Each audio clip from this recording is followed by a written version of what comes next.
This video explains how to install the SQL Server version of the DIPPR database if a version of SQL Server is already installed on the computer. You will need two files to install the DIPPR database, the installation file with a .msi extension and a license file that is a text document. To begin the installation, simply double-click on the install file. The setup wizard will appear. Click Next to proceed. You will be prompted to select the installation folder. A default value is provided. Click Next once you have selected the desired folder.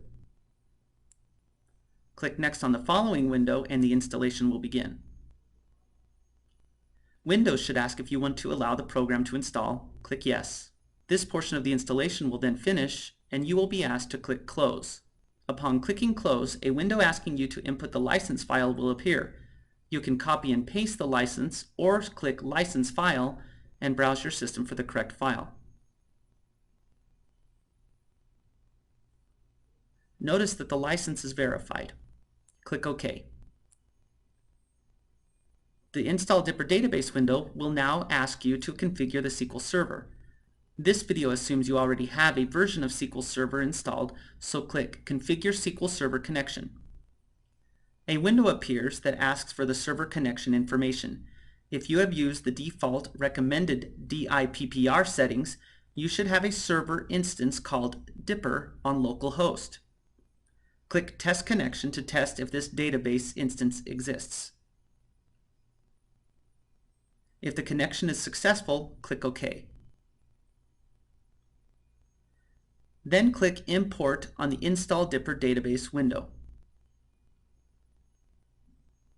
The DIPPR database will then be installed on the system and the installer will close. You may now view various tables in the database using the SQL Server Management Studio.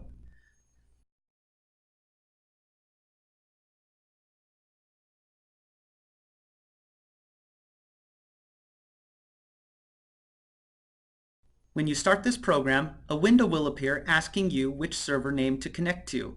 This should show the name of the computer /DIPPR. Click Connect and the database will be loaded into the viewer.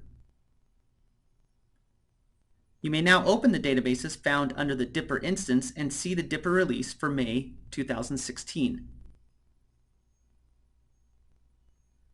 By opening the tree under the DIPPR release, you can find the tables.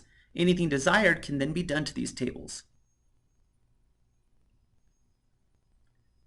Here is the first 1,000 rows of the TDEP coefficients table.